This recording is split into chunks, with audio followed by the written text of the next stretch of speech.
Welcome to my YouTube channel. आज जो हम बात करने वाले हैं वो बात करने वाले हैं प्रोसेस ऑफ रिक्रूटमेंट की। ठीक है, मैंने लास्ट वीडियो में आपसे बात की थी जॉब डिस्क्रिप्शन एंड स्पेसिफिकेशन की। जब हम जॉब डिस्क्रिप्शन और स्पेसिफिकेशन लिख देते हैं उसके बाद हमारा रिक्रूटमेंट पार्ट आता है। अच्छा, आज मेरी आपसे एक रिक्वेस्ट है कि सबसे पहले आज आप लोग या तो एमबीए कर रहे हो या फिर आप एचआर ऑलरेडी हो या नहीं भी हो, अगर आप कुछ कोर्स भी कर रहे हो ना, तो आज हम जो भी बात करेंगे या एचआर की हम जब भी बात करें, मेरी वीडियो नहीं, आप किसी की भी वीडियो देखो तो आप एज्यूम करो कि आप ही एचआर हो। उससे क्या होगा कि आपको कोई भी पॉइंट है ना वो बहुत अच्छे से समझ में आएगा।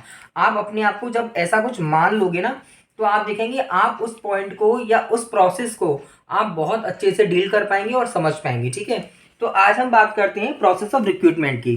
तो देखिए, प्रोसेस ऑफ रिक्रूटमेंट क्या होता है। सबसे पहले हम बात करेंगे रिक्रूटमेंट की कि हमें ये समझना है कि रिक्रूटमेंट क्या होता है। राइट, रिक्रूटमेंट मीन्स क्या होता है। रिक्रूटमेंट होता है कि searching for prospecting candidate and and inspiring for the job.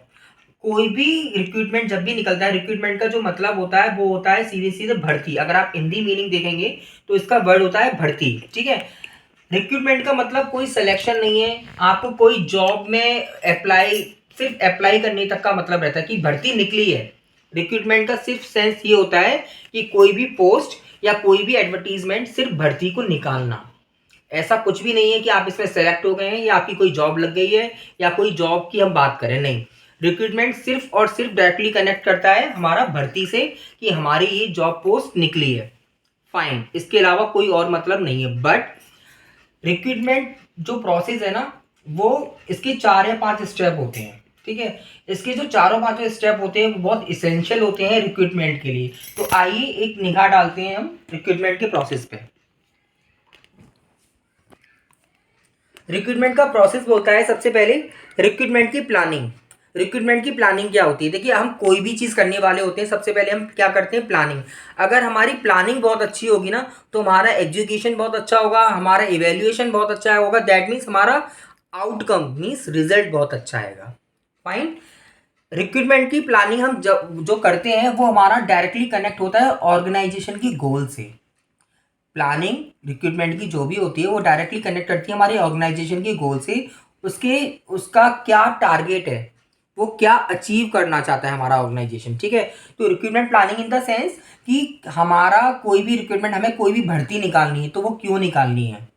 ठीक है, क्या कोई हमें नया कोई चीज़ निकालना है या फिर हमें किसी को प्रमोशन करना है या क्या करना है, तो रिक्रूटमेंट प्लानिंग ये कहती है। दूसरी चीज़, स्ट्रेटेजी डेवलपमेंट। आप इसका एक बार स्क्रीनशॉट ले सकते हैं तो आपको बहुत इजी रहेगा।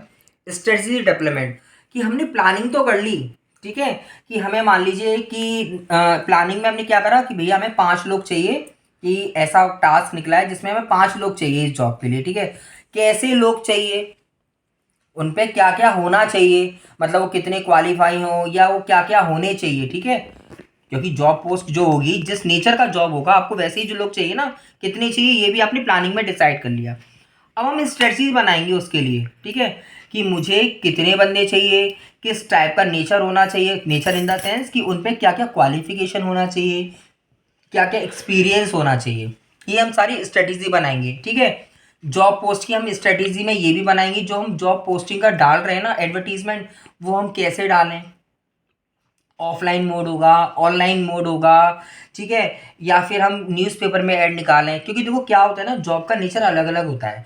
जो पढ़े लिखे लोग हैं वो तो ऑनलाइन अप्लाई करते हैं, ठीक है, मगर हम ग्राउंड स्टाफ की बात करें, मान लीजिए हमें हाउस कीपिंग का स्टाफ चाहिए या कोई भी चाहिए, तो काफ़ी आजकल तो थर्ड पार्टी भी हो गई है, वो भी आपको दे देती हैं। बट काफ़ी सारी जॉब आज भी ऐसी हैं कि वो लोग न्यूज़पेपर को पढ़ के आते हैं आपके पास, या फिर हम न्यूज़पेपर में जो पैम्पलेट इंसर्ट कराते हैं ना, उससे भी काफ़ी लोग अट्रैक्ट होते हैं। तो ये सारा पार्ट हमारा स्ट्रेटजी का है। ठीक है, नाउ सर्चिंग।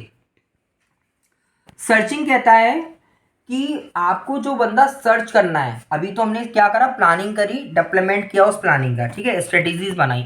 अब हम यहाँ पे एक्चुअली सर्चिंग कर रहे हैं। Searching in the sense, searching बहुत ईजी है। ईजी कैसे है कि हमें ये देखना है कि जो हम बंदा उठाने वाले हैं, ठीक है, रिक्रूटमेंट के लिए, क्या हमारे पास वो बंदा अंदर से ही निकल के आएगा। दैट मीन्स हम एक ऑर्गेनाइजेशन की बात कर रहे हैं ना, क्या वो बंदा जो है वो हम अंदर से उठा लें, अपने डिपार्टमेंट से, अपनी ऑर्गेनाइजेशन से उठा लें, मान लीजिए हमें किसी को प्रमोट करना है। फॉर एन एग्जांपल मैं आपको एक रिटेल का एग्जांपल देता हूँ कि हमारा हाउस कीपिंग का कोई स्टाफ है, फाइन, बट जब भी कस्टमर बहुत ज़्यादा होते हैं हमारे मॉल में या शॉप पे, तो वो बंदा हमारे कस्टमर को भी डील करता है, ठीक है। तो एक ऑर्गेनाइजेशन का मोटिव क्या होता है और क्या होना चाहिए कि आप उसे प्रमोट करो। देखो उसके अंदर ये चीज़, ये इतनी टैक्टिक्स है, ये उसके अंदर इतना अच्छा एक कह सकते हैं ना हुनर है, तो आप उसे बढ़ावा दो, ठीक है।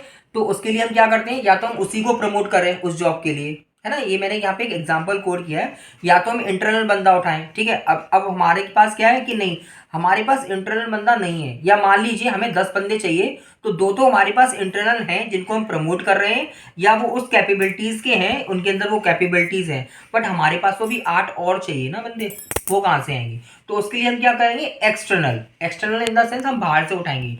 अब बाहर से उठाने के लिए हमें क्या करना होगा सर्चिंग में, कि हम ऑनलाइन भी उसका एडवर्टीजमेंट कर रहे हैं, फाइन, गेट हायरिंग भी कर रहे हैं, पैम्पलेट्स भी बंटवा रहे हैं, तो ये सारा क्या होगा, ये सब सर्चिंग में आ गया।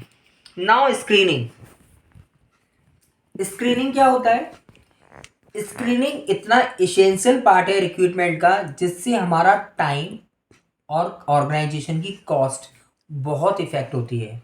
अगर आपने यहाँ स्क्रीनिंग बहुत अच्छी कर ली, तो आप ऑर्गेनाइजेशन का, अपना और सामने जो कैंडिडेट आया है ना उसका टाइम सेव कर सकते हो, प्लस आप ऑर्गेनाइजेशन की कॉस्ट को बहुत ज़्यादा अच्छा यूटिलाइज कर सकते हो, और कॉस्ट ज़्यादा ना लगे, वो सारा काम स्क्रीनिंग में होता है। इन द सेंस, मान लीजिए कि आपके पास काफ़ी सारे नंबर ऑफ कैंडिडेट्स आए, ठीक है, आपको 10 बंदे चाहिए, मगर आपके पास यहाँ पे आते आते सर्चिंग के आते आते 30 बंदे आ गए, 40 बंदे आ गए, या 100 बंदे आ गए, ठीक है। मगर स्क्रीनिंग में हम क्या करेंगे, मान लीजिए जो भी हमारा स्पेसिफिकेशन था जॉब का, ठीक है, मैंने जो लास्ट वीडियो में बताया, जो मेरा स्पेसिफिकेशन था कि मुझे एमबीए बंदा चाहिए, एचआर से होना चाहिए, 10 साल का एक्सपीरियंस होना चाहिए, ये सारी चीज़ें होनी चाहिए, तो स्क्रीनिंग में जो भी हमारे पास आया है ना, वो हमारे अगर मतलब का थोड़ा सा भी नहीं है, उसको हम आउट कर देंगे। स्क्रीनिंग ये होता है। स्क्रीनिंग क्या मतलब होता है, स्क्रीनिंग का मतलब होता है ऐसे करके, जैसे हम कहते हैं ना, एक आपने एक जैसे आप एयरपोर्ट पे जाते हो या रेलवे स्टेशन पर जाते हो या किसी मॉल वगैरह में जाते हो, तो एक उनके में एक मशीन होती है स्क्रीनिंग करने की, आपके पास कुछ है तो नहीं, वो स्क्रीनिंग करते हैं ना, तो स्क्रीनिंग वही होती है, ठीक है। तो हम क्या करते हैं, उनके रिज्यूमे के आउट कर देते हैं, ठीक है। तो वो बंदे को आउट करते हैं, उससे क्या होता है, हमारा भी टाइम सेव हुआ। मान लीजिए हमारे पास 100 लोग हैं, तो क्या होगा, आपको 100 लोगों की इंटरव्यू लेनी पड़ेंगे, बट स्क्रीनिंग में क्या हुआ कि आपने 50 अपने आप ही अलग कर दिए, तो क्या हुआ, उनका भी टाइम सेव हुआ, उन्हें फालतू आना नहीं पड़ा, कॉस्ट बची। मान लीजिए कि अगर वो आएंगे और आपने रिक्रूटमेंट या सिलेक्शन साइकिल में अपने, जब आपका ड्राइव चल रहा है इंटरव्यू का, तो आपने हो सकता है रिफ्रेशमेंट वगैरह का कोई इंतज़ाम किया हो, है ना, नॉर्मल है ये आजकल तो, टी कॉफ़ी या कुछ भी आपने ब्रेकफास्ट वगैरह कर दिया, तो उसमें क्या होगा, आपका टाइम सेव होगा। आपको जो जगह चाहिए 100 लोगों को बिठाने की, वो कम लगेगी, क्योंकि आपके तो 50 लोग रह गए ना। तो इन सारी चीज़ों में क्या होता है, ऑर्गेनाइजेशन की कॉस्ट लगती है, तो वो आप यहाँ पे कट कर सकते हो बहुत अच्छी तरीके से, ठीक है। कॉस्ट और टाइम, सबसे बड़ी चीज़ तो आजकल टाइम है ना, आपका भी टाइम सेव हुआ, 100 लोगों को में अगर आपको स्क्रीनिंग करनी है और 50 लोगों में, तो आपका टाइम सेव हुआ ना। Now evaluation and control, very very very important point, evaluation and control. My dear friends, evaluation और कंट्रोल इतना ज़रूरी है, इतना ज़रूरी है किसी भी पार्ट में, not only in recruitment but in all kind of things. जब हम ये सारी चीज़ें कर रहे हैं, हम प्लानिंग कर रहे हैं, हमें 8 बंदे चाहिए, तो हम कितने बंदों को टारगेट करें, 100 को करें, 80 को करें, ठीक है। हमने स्ट्रेटजी भी बना ली, सर्चिंग भी कर लिया, स्क्रीनिंग भी कर लिया, मगर हम इवेल्युएट तो करें कि जो भी हमने किया है क्या वो हमारा अप टू द मार्क हुआ है या नहीं हुआ है, ठीक है। पॉइंट टू पॉइंट जो हम सोच रहे थे, क्या हम मान लीजिए हमें 10 बंदे चाहिए, तो हम इवेल्युएशन में ये तो देखें क्या हमारे पास वो 10 बंदे निकल के आए भी या नहीं आए। मालूम बड़ा हमने 10 बंदे चाहिए, बट हमारे पास स्क्रीनिंग के बाद 8 बंदे रह गए या 5 बंदे रह गए, तो आपको क्या करना पड़ेगा, 5 और बंदे के लिए दोबारा ये सारी चीज़ें करनी पड़ेंगी ना, तो कॉस्ट इफेक्टिव नहीं होगा ये, है ना। तो हमें इवेल्युएशन करना बहुत ज़रूरी है कि जो चीज़ हम करना चाह रहे थे एक्चुअली हम वो कर पाए। दूसरी चीज़, हम कर भी पाए, मान लीजिए हमें 10 बंदे चाहिए, हम कर भी पाए, हमने 10 बंदों को चॉइस भी कर लिया, ठीक है, हमने उन्हें रिक्रूटमेंट में, वो हमारे पास आए और हमारे पास रिज्यूमे भी आए, जो जैसी चीज़ें हमें चाहिए थी वो हुआ, बट टाइम ज़्यादा लग गया, कॉस्ट ज़्यादा लग गई, ठीक है। तो क्या होगा, ऑन दी सेम टाइम, ठीक है, वो चीज़ तो उस टाइम तो निकल जाएगा, पर नेक्स्ट ड्राइव में अगर हम इनको कंट्रोल नहीं करेंगे, ठीक है, तो आपकी एज ए HR ऑर्गेनाइजेशन में आपकी जो परफॉर्मेंस है वो इफेक्ट होगी। जो आपके HR मैनेजर है, HR हेड है, वो क्या बोलेंगे, अरे नहीं, ये बंदा काम तो कर देगा बट टाइम बहुत लगाएगा, कॉस्ट बहुत लगाएगा, है ना। तो ऑर्गेनाइजेशन में ये सारी चीज़ें क्या होती हैं, जब हम परफॉर्मेंस एनालिसिस करते हैं ना, जब हमारा अप्रेजल होता है, तो ये सारी चीज़ें हमारी बहुत काम आती हैं। तो evaluation and control is very essential part in the recruitment cycle. जब हम रिक्रूटमेंट करते हैं तो हमें इवेल्यूएशन एंड कंट्रोल पे बहुत ज़्यादा ध्यान देना चाहिए। हमारी cost, with in a cost हमारा काम होना चाहिए, विद इन अ टाइम हमारा काम होना चाहिए, और जितना हमें बोला गया है, वो हमारा जो टारगेट हमने बनाया है, जो हमारी प्लानिंग है, जो हमारा एग्जीक्यूशन था, वो अप टू द मार्क होना चाहिए। आई होप कि मैंने आपका ये जो प्रोसेस ऑफ रिक्रूटमेंट है वो क्लियर किया हो।